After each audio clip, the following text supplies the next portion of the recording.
Good afternoon, Councillor Horton. Your meeting is now live. Thank you very much. Good afternoon, everybody, and welcome to the Children, Families and Education Portfolio meeting. I'm Councillor Susie Horton. I'm the Cabinet Member for Children, Families and Education, and I'll be chairing the meeting today. This is being held virtually in response to the limitations placed on governance by the COVID-19 pandemic, and the City Solicitor has advised that this meeting will be run by reference to the model standing orders as set out in the Local Authorities Coronavirus Flexibility of Local Authority Meetings Regulations 2020 number 392. So members of the public are invited to view this meeting, and there has been the opportunity for written representations to be submitted before. So those present, welcome again. You're requested to keep your microphones on mute and to only turn them on when you are called to speak. Members are requested to keep their cameras turned on at all times, and officers, you're requested to turn your cameras on only when you're presenting your reports or asking questions. So thank you very much for that. If anyone would like to speak, if you could write your name and RTS, which is request to speak, in the chat function. I'll have to make sure I'm on a different device today. Okay, I've got the chat function showing, so I can look at that, and I'll keep an eye out, and I'm sure Lisa will remind me if I've missed anyone. If there are any technical difficulties, we will endeavour to resolve these, and where necessary we'll have an adjournment, but if the meeting is cooler, it will carry on. Okay, so with no further ado, I will do introductions. I'm going to invite everyone to introduce themselves. I'll read your name out, and I'm going to start with members, and if you can reply by stating your name and saying present. Those who are not able to confirm they're present will be recorded as absent from the meeting, and then we'll go on to apologies after that. So I will start with Councillor Norton. Thank you, Susie. Councillor Terry Norton, present. Welcome. Councillor Smith. Councillor Jeanette Smith, present. Welcome. And Councillor Smythe.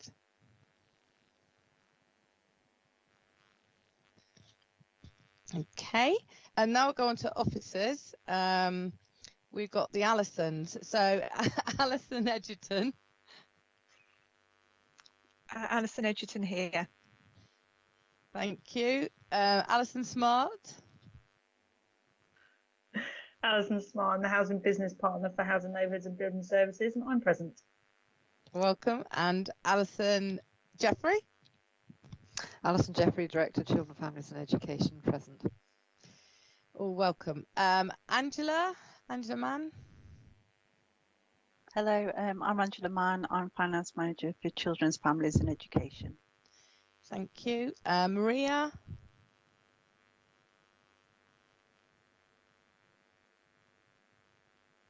Sorry, Councillor Horton, I'm covering for Maria Smith. Okay, so you're here for Maria. Yeah. Mike. Yeah, Mike Stoneman, I'm Deputy Director, Education, present. Sarah. Sarah Daly, Deputy Director, Children and Families, present. Thank you. And last on my list is Lisa. Lisa Gallagher, present. So I think we've covered it. Is there anybody who's here who hasn't had a chance to introduce themselves then right in the... Okay. I can't see anyone. So the item, we'll go straight on then. So agenda item number 1 is apologies for absence. I haven't received any. Lisa? No, Chair, I've not received any apologies for absence. Okay. All right then. So item number 2 is declarations of interest. I have a standard interest, which is that I am governor at Craneswater Junior School. Terry. Yes, thank you, Chair. Yeah, just my usual declaration. I teach at Mayfield School, albeit through an outside company. Thank you. Jeanette, I do apologise. I've just seen that you actually got in there 1 minute before Terry on the request to speak, so I apologise about that. I'll come to you now. No worries. It's just my normal one that I'm a paid official of Hampshire Branch Unison. So if there is any Unison strategic issues that come up, then I might have to withdraw. Okay, thank you for that. All right, so on to the first main item on the agenda, which is the foster carer adoptions policy. And I believe, Alison Smart, you are going to deliver a report on this. So over to you. Thank you. Thank you, Councillor. This report brings forward 3 recommendations that the Cabinet member approves the amendments to the policy that was attached to Appendix A when it went out, that the Cabinet member gives delegated authority to the Director to approve the individual business cases in line with the financial rules, and that going forwards the foster care adoption policy is referred to as the carer adoption policy.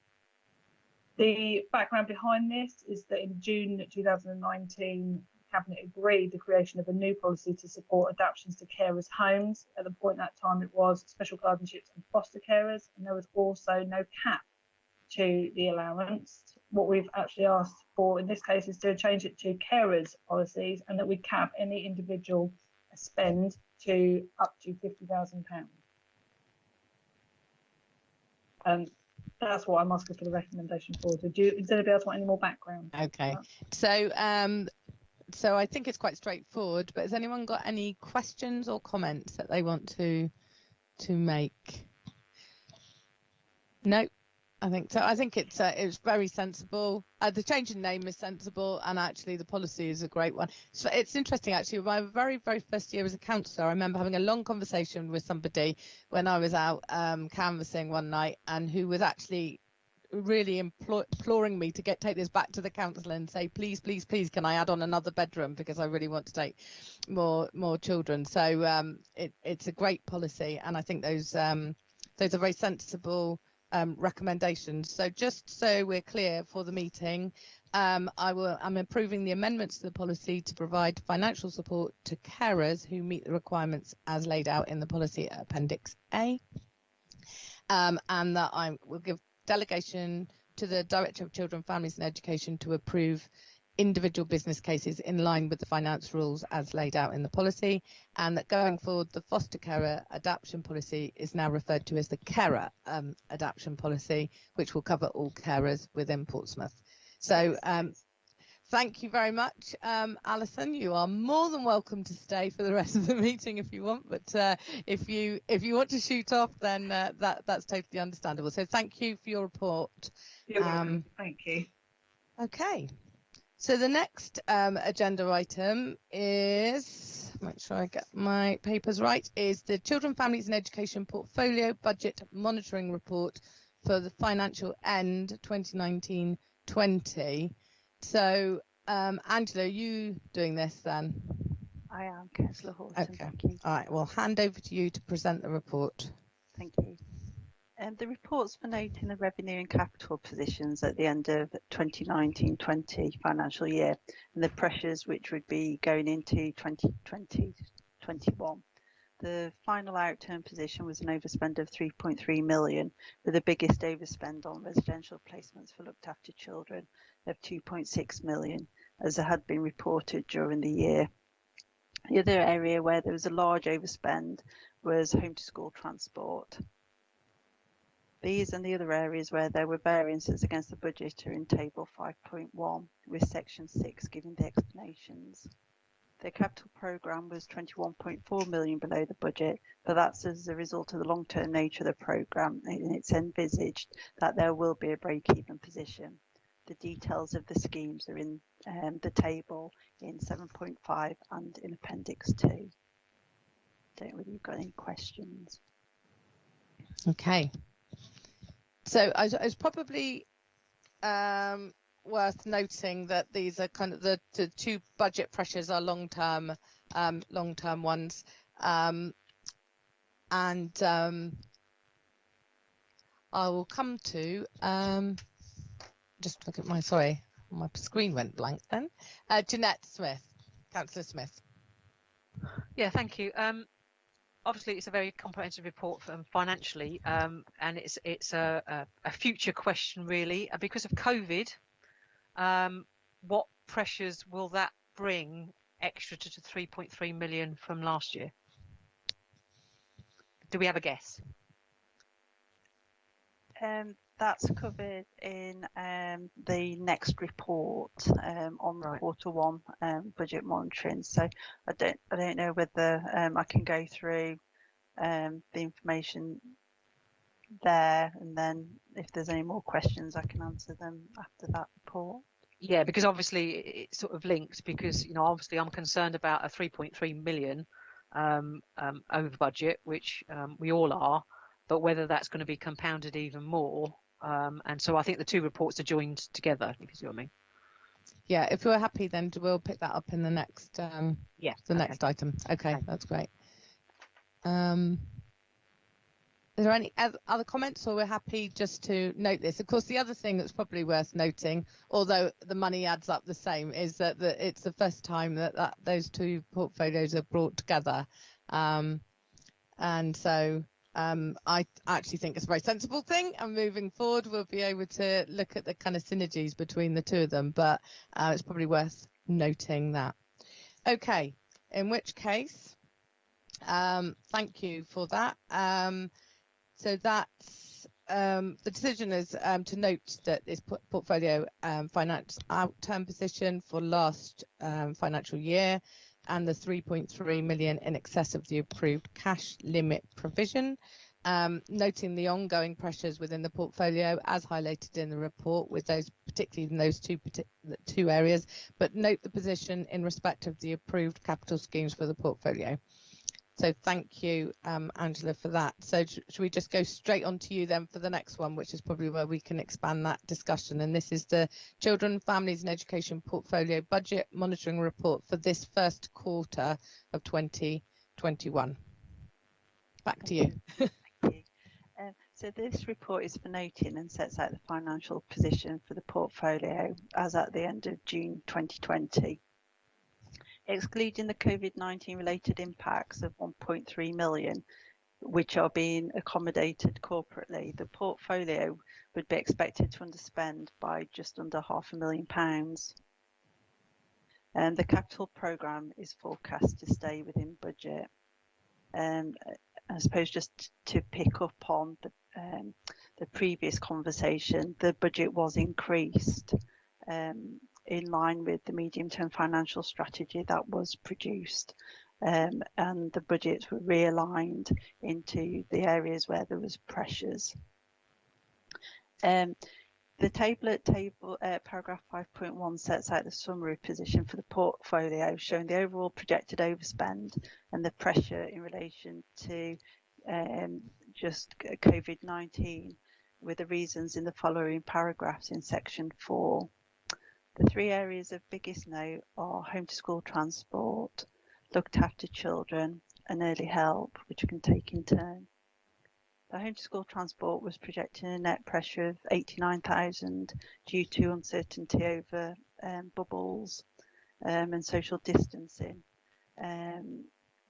And it was only 89,000 because it was partially mitigated by savings earlier in the year as less pupils were travelling to school. The looked after children pressure includes pressures in respect of price increases due to COVID-19, also an increase in numbers of looked after children due to COVID-19, but these have been offset by an increase in the unaccompanied asylum seeking minors grants for both care leavers and under 18s, which we project will be worth over £1 million if the numbers stay the same. Early help is projecting an overspend because due to the pandemic, it was anticipated that there would be a need to invest in the team to support families due to COVID-19 lockdown. Finally, the capital programme is forecast to stay within budget, the details of which are in table 5.5 and appendix 1. And so I don't know if there's any questions on that report. Councillor Smith, do you want to come back on that, given your previous one, or does that No, it makes me more worried, to be perfectly blunt. It's okay having that sort of pressure and the overspend, but are there any things that we can do now to mitigate that overspend to try and make it manageable, whether it's putting more money into the children and families portfolio, or is it a case of we just have to wait and see and then decide what we're going to do? Because that's a huge amount of money to try and save on an overspend. Shall I? I think I'm able to answer this. So the overspend is being managed corporately as part of the COVID-19. So there's a range of grants that the council's received, and also there's a strategy for meeting pressures that are over and above that.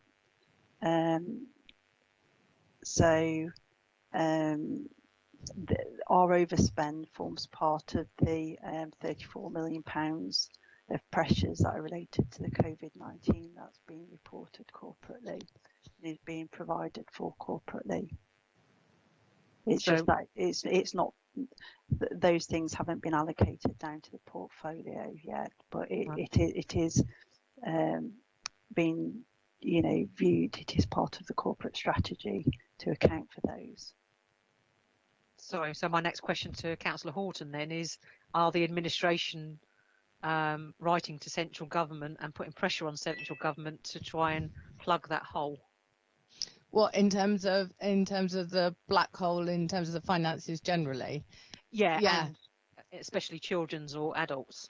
I believe there have been several bits of correspondence around that. I can, obviously we will carry on putting that pressure on government to do that. I think the current estimate is about £14 million black hole. So yes is the answer to that. I think the positive thing about this was that actually pre-COVID, it was actually looking like a lot of the strategies that had been invested in terms of particularly around family safeguarding, were actually beginning to show some kind of positive, we're talking about finance here, invest to save kind of positive news, and that the actual budget was looking like it was going to come in, notwithstanding the base budget that's been increased over the years, but actually it was looking like these things were beginning to pay off. But obviously then COVID puts a different light on that, and all of us in this meeting know the impact of that on children and families. So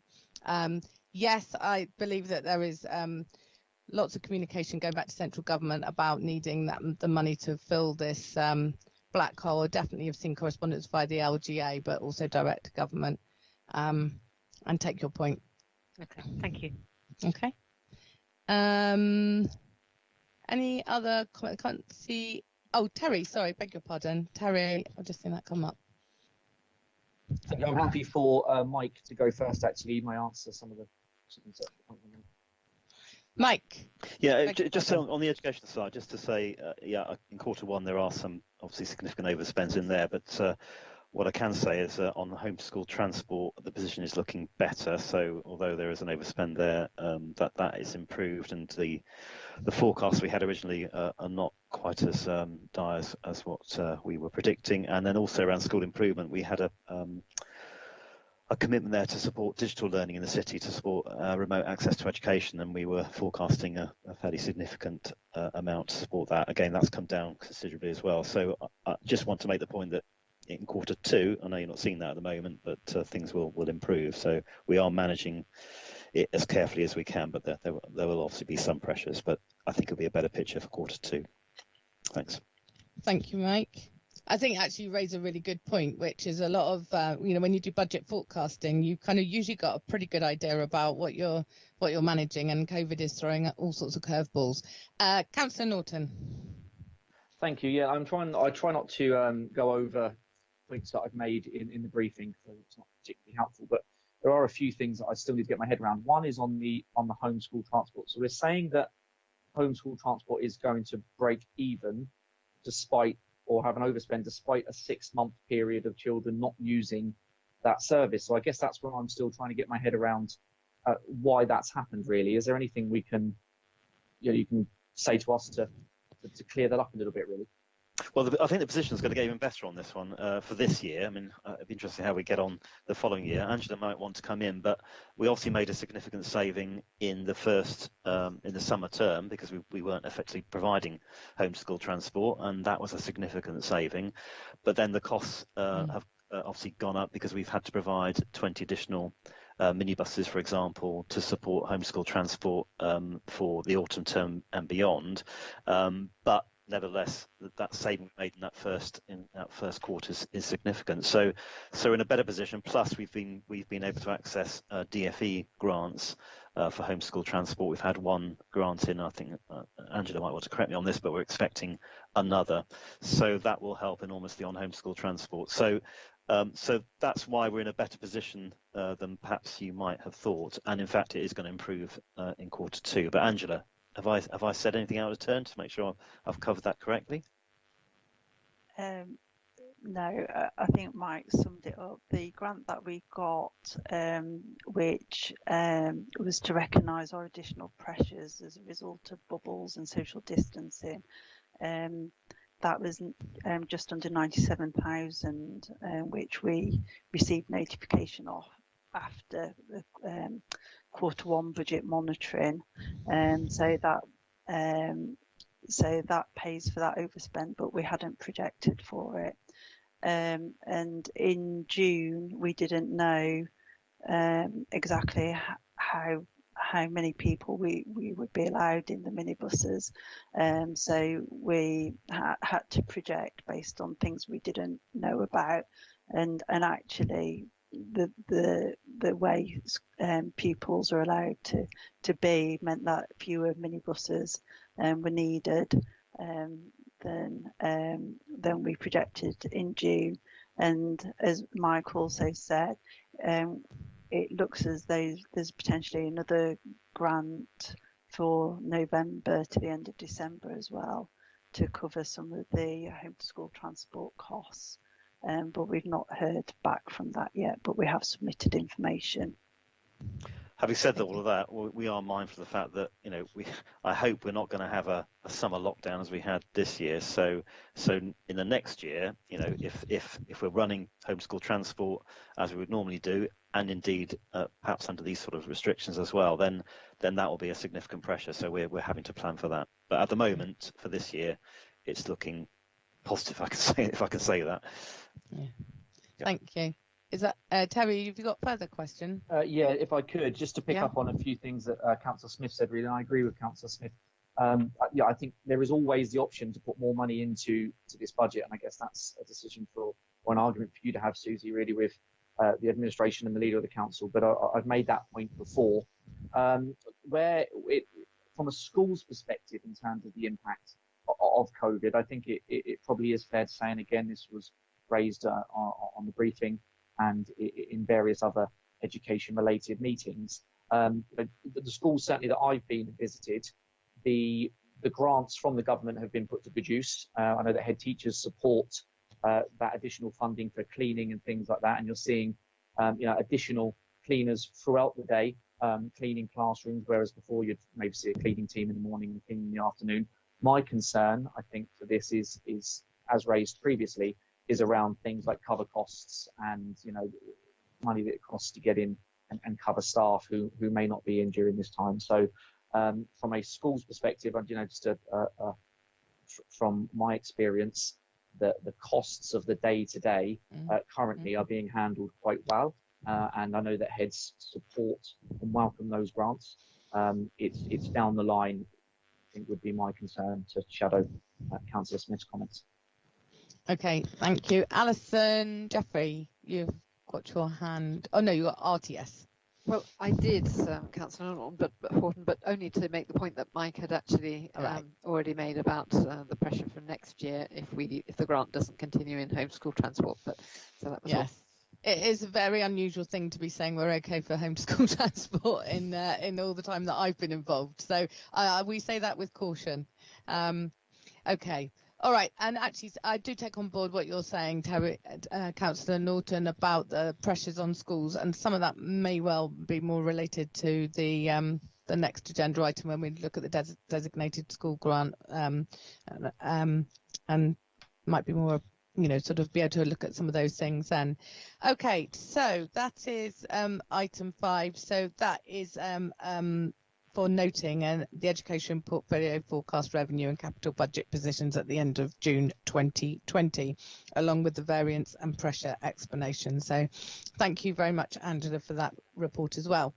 So as I said, the next item is the DSG, the Designated Schools Grant Outturn report. And I believe, although it's money still, it's going over to Alison Edgerton. It is, Councillor Horton.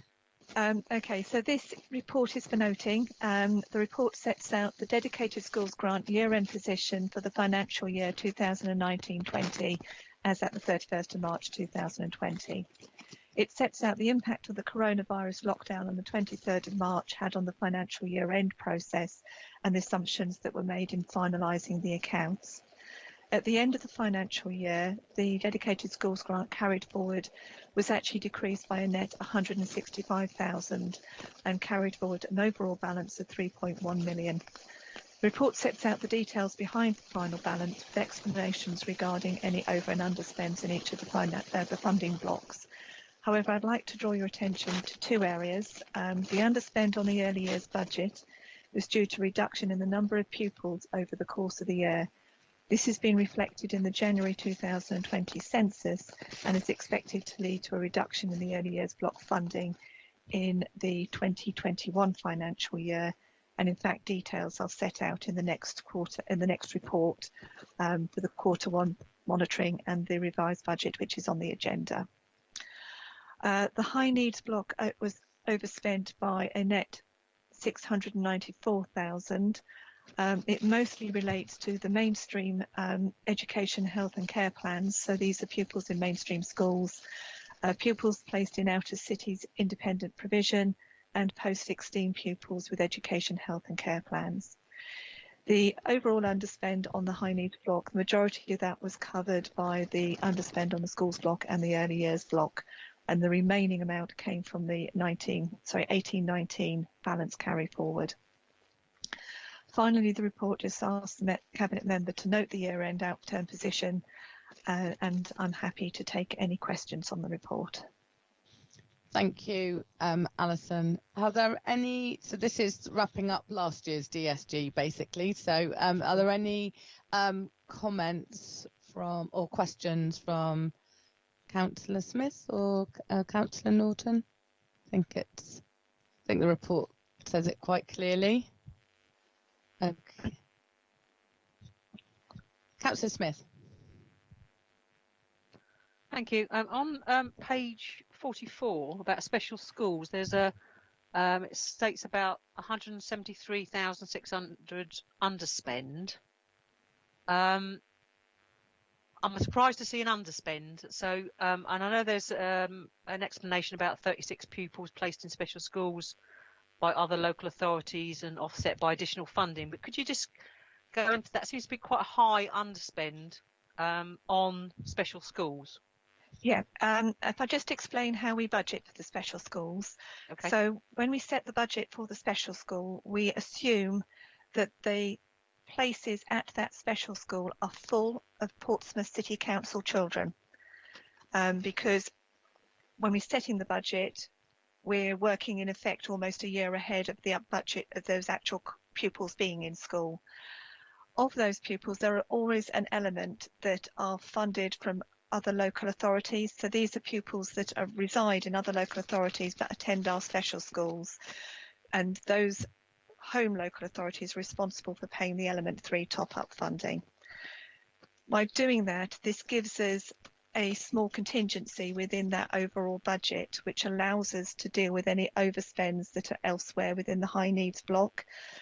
In particular, we find that it's very difficult to forecast the outer city pupils and also those pupils in mainstream schools with education, health and care plans, partly because of the volume for the mainstream schools, but with the outer city schools pupils, it's often the complexity of need, and it's very difficult to actually identify a cost for those. So we use that as a way of offsetting potential overspends in future years. Okay, thank you. I think from a public reading that document, that explains why that underspend is there and how it's sort of calculated, and that's really useful. Thank you. Okay. Thank you. I can't see any other questions or comments. So, as Alison said, this is a report for noting on the revenue and capital budget positions at the end of June 2020, together with the variance and pressure explanations. So now we go same budget, but onto Q1 monitoring and budget revision, and back to Alison, I believe. It is. Thank you. Thank you. Okay, so this report sets out the dedicated schools grant forecast position for 2021 financial year as at the 30th of June, and it also advises of proposed revisions to the 2021 dedicated schools grant budget. I'll deal with the monitoring first, and then I'll go on to the budget proposals. So the forecast at the end of June is very much where we would expect it during the first quarter. For the end of June, we are still partway through the summer term, and we then therefore do not have actual pupil data to forecast a year-end position on a number of our budget headings. Therefore, the majority of those headings that are relating to pupil-related budgets are forecast to be on budget. There are two exceptions. One is the Growth Fund, which is forecasting a planned underspend of 284,000. Of that, a consultation is due to go out to schools with regard to carrying forward that underspend for use in 21-22 for the same purpose. The other area is the Element 3 top-up funding for alternative provision, which is forecast to overspend by 56,000, the details of which are in the report. The net position provides a forecast carry forward of approximately 3.2 million as at the end of June, which Cabinet member is requested to note. I'm happy to take any questions on the forecast position. Thank you, Alison. Are there any questions or comments about that? None from Councillor Norton. Councillor Smith? No. Okay, then, in which case, thank you for the report, Alison, and I've noted the forecast year-end budget position for the DSG as on the 30th of June 2020, together with the associated explanations, and approved the revision of the 2021 budget as set out in Appendix 1 and Section 4. So thank you very much for those reports. Thank you. Now, so that brings us on to the next agenda item, which is the maintained schools balances as of the 31st of March 2020. Is that back to Angela? It is. Thank you, Councillor Hall. Thank you. This is an annual report that provides an update on the position of maintained school balances as at the end of March 2020. Section 4 sets out the revenue balances, and in particular, the second table shows the balances for 2018-19 and 2019-20 financial years, and adjusted for academy conversions. This shows an overall drop in balances of just over £300,000. Of the 4.1 million of balances, approximately 700,000 is committed or relates to community-related balances, leaving just over 3.5 million of uncommitted balances. There are two schools that have a deficit balance at the end of the financial year, one of which has submitted a deficit recovery plan and is currently being reviewed. The authority has carried out a review of those uncommitted balances that are either considered excessive, which is in excess of 20%, or are causing concern, which reduced by 25% or more. And the report details the outcomes of those reviews, including the progress made by schools that were picked up in the review at the end of 2018-19. At the end of the year, there was a notable drop in revenue balances compared to 2018-19, and the level of balances across maintained schools ranges from deficits to balances in excess of 20%. We are continuing to work with schools to support them in managing their long-term financial position, flexing the support we're able to give them according to individual circumstances. Section 6 sets out the capital balances, which shows an academy adjusted reduction from 2.2 million to 1.3 million. The majority of this movement is due to a large building project being undertaken. Finally, the report asks Cabinet members to note the level of maintained schools, revenue balances and capital balances as at 31st of March 2020, as shown in appendices 2 and 3, and the monitoring action taken by the Council. Thank you. I think it's pretty straightforward. That report, are there any questions or comments? No. Just from my point of view, it's just to say I really do value that report because there are often stories behind those situations, but I do think it's really important, particularly whether they're excessive reserves, is that actually we're very confident about why that money is staying within the school, and a lot of times there are very plausible explanations. So thank you very much for that report. And it's recommended that I note the level of maintained schools revenue balances and capital balances as the 31st of March 2020, as shown in appendices 2 and 3, and the monitoring action taken by the Council. So thank you very much for that. Angela, are we staying with you for the next one? Yes. So this is the school funding arrangements for 2021-2022. Thank you. Back to you. Thank you. The report sets out the main information that was contained in the policy documents, and it sets out the changes to the schools block and central services dedicated schools grant blocks, and point out that we're expecting further information on the high needs block and early years DSG. There were two technical changes that were made, which was inclusion of teachers' pay grant, the teachers' pension employers grant and supplementary grants, and updating the income deprivation affecting children indices, and to utilise the 2019 data set. The report also mentions the fact that the rules on transfers between blocks haven't changed from the previous year, but there are no proposals for a transfer to be made in 21-22.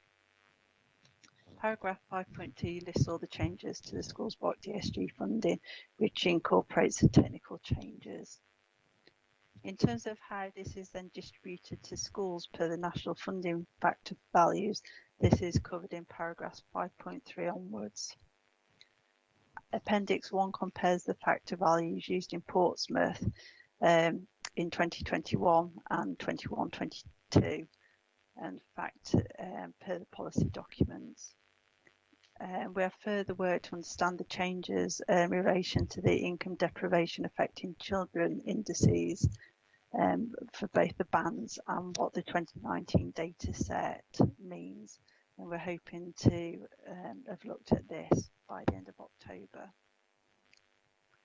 The proposals for managing affordability are described in section 5, as the authority normally receives the initial funding allocation in mid to late December, which is too late to obtain any further approval before presenting the final budget for approval in mid-January. Therefore, to ensure that officers are able to propose an affordable budget to schools forum and to Cabinet member, it is proposed that the following factors would be adjusted. The first would be that the area cost adjustment for Portsmouth of 1.42% would not be added to the national funding formula factors.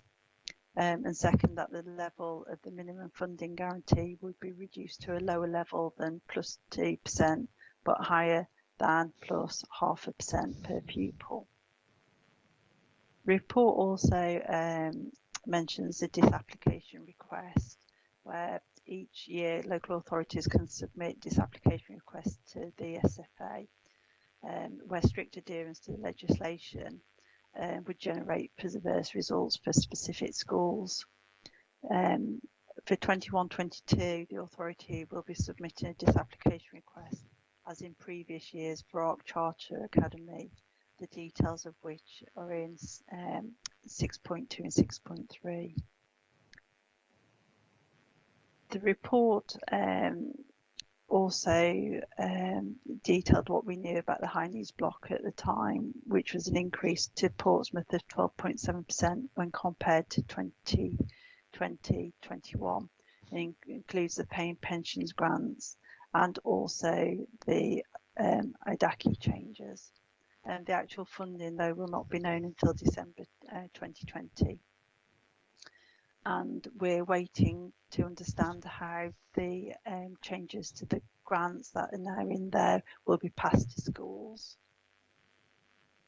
The early years block funding has not yet been released, but it'll be brought as and when we know more about it.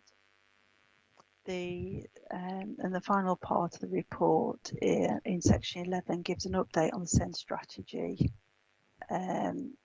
which is an important part of keeping within the high needs dedicated schools grant funding, and it details the information we have about mainstream EHCP banding, and section 12 mentions the proposals of the bands, and based on the current information, which is based on July 2020 information, it would increase the cost to the high needs DSG by just over £20,000, but the banding values will be set in January next year after the high needs block allocations are known. Thank you, Angela, for that. I think I'm getting used to this pattern of about the out of sync of finding out the information we need to know in order to be able to move forward with the formula. I have a question actually, briefly on the early years block. Is this the one where it's based on the census of free school meals? Is that the money which is based on that? The early years funding is based on the previous January. Oh, it's the previous January. Okay. But things are different this year because of COVID. So I was thinking. So we've been told that next year's allocation, because it would be based on January 21, and it's anticipated that the numbers will be lower, artificially lower, then they're actually going to use January 2020 numbers to assess the funding. But what they will give us for the rest of the year, we're not sure yet, but we know that actually part of our funding for 21-22 will be based on January 20 census information. Do we have any idea at this moment whether that, I mean, obviously compared with this year, next year's, sorry, would not be good, but have we got any idea with the difference between 2020 and 22, for example, in terms of early years? Whether we were on a trajectory of increasing numbers and therefore we won't have as much, or whether it's quite similar? I think our numbers were reducing. Okay, so it might be the opposite. Yes, and the service are doing counts this month, I think, so we'll get an idea of what the actual numbers are in early years, and then we'll be able to have an idea of actually how much grant we will be getting. So October half term, the count I think is going to happen. But I've been told that as in previous years, early years tends to be the last thing that gets announced. So it tends to be the schools block, then the high needs block, and then early years, and we haven't actually been told yet when we might hear what 21-22 figures look like. Okay, thank you. Thanks for that. Any questions or comments? No. Okay, so thank you very much then. So I'm just noting the DFE proposed changes to school revenue funding arrangements for 2021-2022. approve the proposals for implementing the local funding formula arrangements that are set out in the report, and also identifying that I have noted the implementation for the NFF rates for both primary and secondary schools, as that was in Appendix 1, implementing MFG, the minimum funding guarantee of at least 0.5% and up to 2% subject to affordability. That's for 2021-22, as in paragraph 5.16. And also the method of managing affordability as set out in paragraph 5.17. And finally, the implementation of the disapplication request as set out in section 6 for charter. Okay, thank you, Angela, for that. I think that might be you off the hook. Thanks very much for that. And we go on to the next item, which is the Annual Adoption Agency Activity Report, March 2020. And I think Sarah is going to be presenting this. Yes, I am. So this is the adoption report covering the period 19 to 20. It reflects the development of the Regional Adoption Agency, which was a result of the DfE regionalising adoption publication. We are in a regional agency with Hampshire, the Isle of Wight, Portsmouth and Southampton, and joining us in that collaboration are Barnardo's and PACT as the voluntary independent agencies. That agency has now been live since April 2019 and is specifically responsible for recruitment, assessment and the post-adoption support element. And that has really enabled us to join together collaboratively, to work together rather than competing with one another, and to offer an enhanced support offer out to those adoptive families.